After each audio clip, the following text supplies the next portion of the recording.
Nous sommes de retour à Dossier Actualité. Autre sujet, maintenant, on estime qu'environ 100 000 Canadiens sont atteints de la maladie de Parkinson, dont 25 000 au Québec. Même si la plupart du temps, les premiers symptômes se font sentir vers 60 ans, il arrive quelquefois que cette maladie touche les jeunes adultes. Alors, quels en sont les impacts pour l'individu et son entourage? Eh bien, Caroline Petit-Gros-Brouard explique avec Denise Dumont, directrice générale de la Société Parkinson de Québec, et Marco Chabot, lui-même, atteint de la maladie de Parkinson. Bonsoir à vous deux. Bienvenue à l'émission Dossier Actualité. En fait, avant de parler de la maladie de Parkinson, j'aimerais souligner que vous avez été reçu par l'Assemblée nationale ce matin. Oui, effectivement, oui. On avait une table d'information et de sensibilisation pour nos élus, pour les sensibiliser à la réalité des personnes qui sont atteintes de la maladie, oui, effectivement, parce que ça fait 10 ans qu'on existe, qu'on est incorporé ici dans la région de Québec, mais aussi dans la province de Québec. Au Québec, un peu partout. Oui. Dans chacune des régions au Québec?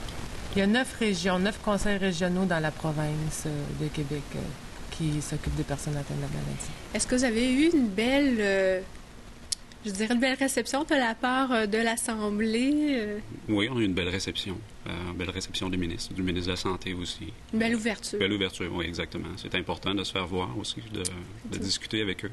Pour les sensibiliser. Exactement, aussi. De sensibiliser les gens le plus possible. Et comment la maladie se développe? La maladie de Parkinson, quels sont les premiers symptômes? Bien, chez moi, personnellement, ça a commencé avec des tremblements de ma main droite, puis avec beaucoup de fatigue, avec l'épuisement surtout. J'ai de la fatigue, mais c'est l'épuisement. Est-ce qu'au début, vous avez pensé que ça ressemblait à une dépression? Ou... Oui, mon médecin m'avait dit que je travaillais trop. Mon médecin de famille m'avait dit que je travaillais trop, ce qui était vrai aussi. J'étais un peu un workaholic, un peu dans les bars. Qu'est-ce qui est un peu comme tous les Parkinsoniens un peu. Vous n'avez pas trop pensé à vous? Non, c'est certain. Sauf que, c'est ça, mon médecin de famille a dit « Tu travailles trop ». J'ai dit « On va arrêter de travailler un petit peu ». Sauf que la maladie s'est transférée dans ma jambe après ça. Le tremblement s'est mis dans ma jambe. Puis après ça, c'est un petit peu de rigidité qui s'est mis avec le temps dans ma jambe. Okay. La maladie a été déclarée plus tard. Sauf qu'après ça, la maladie évolue tranquillement. Parce que la maladie de Parkinson, c'est pas juste des tremblements, c'est de la rigidité aussi. Musculaire, rigidité. Oui, exactement. Musculaire. Moi, j'explique ça plus facilement avec... c'est comme si je vous mettrais un sac à dos avec des roches sur vous, partout sur les bras. Si vous soyez capable de faire vos choses chez vous, votre ménage, aller faire votre épicerie, vous allez trouver ça fatigant. C'est très dur. Effectivement. C'est ça, c'est une maladie qui est... à long terme, qui est dur pour le corps aussi, pour le moral aussi à long terme. Est-ce que ça peut prendre du temps lorsqu'un médecin fait le diagnostic? Est-ce que ça peut prendre? Est-ce qu'il y a un délai? Est-ce qu'il doit y avoir beaucoup de tests à passer? Le patient doit passer beaucoup de tests avant d'être diagnostiqué? En fait, les tests, il n'y a pas de test qui peut confirmer un diagnostic de la maladie de Parkinson comme on va confirmer un cancer, par exemple. Okay? C'est très difficile. D'après une analyse chimique, on va dire que cette personne-là, elle a le cancer. C'est une combinaison de symptômes et c'est souvent la dernière manière peut-être de vérifier ou de confirmer, c'est qu'on va tenter on va faire prendre à la personne des médicaments anti-parkinsoniens, la lévodopa entre autres, et si ça agit, ça confirme que la personne a la maladie de Parkinson. Il y a beaucoup d'effets secondaires à la prise de médicaments? Il y a beaucoup il y a beaucoup d'effets à la prise de médicaments, c'est certain. On a des maux de cœur, des étourdissements, c'est ça, des pertes de poids aussi. C'est ça, la dépression, ce qui peut arriver avec la médication. Okay. Ce qui demande quand même du courage à la personne qui le vit, mais aussi à l'entourage. Justement, quels sont les impacts sur la personne qui est atteinte et sur son entourage face à la maladie? Bien, sur l'entourage, personnellement, ça fait l'effet d'une bombe, c'est certain, autour dans la famille, sur nos enfants. Ça c'est vraiment une bombe dans la maison, ça fait, c'est certain. Est-ce qu'on a l'impression de tomber dans un puits sans fond, finalement? Non, ça brise les rêves, surtout. Ça brise les rêves, l'espoir, parce que c'est une maladie qui est neurodégénérative, qui est incurable en partant. Déjà là, c'est une grosse pilule en vallée pour la personne qui est atteinte, puis pour les proches aussi. Est-ce qu'au niveau de la recherche, est-ce qu'il y a eu des nouveaux développements ou ça stagne? C'est très difficile de progresser au niveau de la recherche. Il y a beaucoup de recherches fondamentales qui se fait sur les souris, sur les humains. On va avoir des combinaisons de médicaments qu'on va tenter, mais ça progresse très, très, très lentement. C'est ce qui est... Par manque de fonds, par manque de volonté?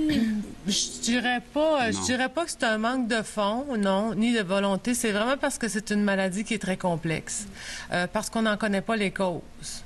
Donc, n'en connaissant pas les causes, on peut pas essayer faire des tentatives au niveau de la recherche. Donc, il y a plusieurs recherches qui s'effectuent, autant du côté des causes, autant du côté du traitement aussi. Il y a des médicaments qui vont soulager les symptômes, mais n'arrêtent pas la progression de la maladie ou la dégénérescence des cellules. C'est ça. Moi, je dis souvent, la médication fait juste masquer les symptômes. C'est ça. Comme un plaster, on s'attaque pas à la racine. La maladie continue à évoluer en dessous. Malheureusement. Monsieur Chabot, oui. Comment vos proches peuvent vous aider dans l'évolution de la maladie? En m'acceptant comme je suis aussi, parce que c'est dur de se faire accepter par les autres, le regard des autres aussi, le regard des gens. La honte aussi qui peut accompagner. Oui, parce qu'on a de la honte, c'est certain. C'est sûr que quand on rentre ou quand on marche, notre démarche est atypique, on marche un peu croche. Les gens, des fois, leur regard, ils pensent qu'on est sous, ils pensent qu'on a bu. Sauf que c'est pas ça, c'est la maladie de Parkinson. C'est juste quand on essaie de sensibiliser les gens. D'où l'importance d'informer le public. Et comment on peut briser les préjugés, limites qui entourent la maladie de Parkinson? En parlant, tout simplement.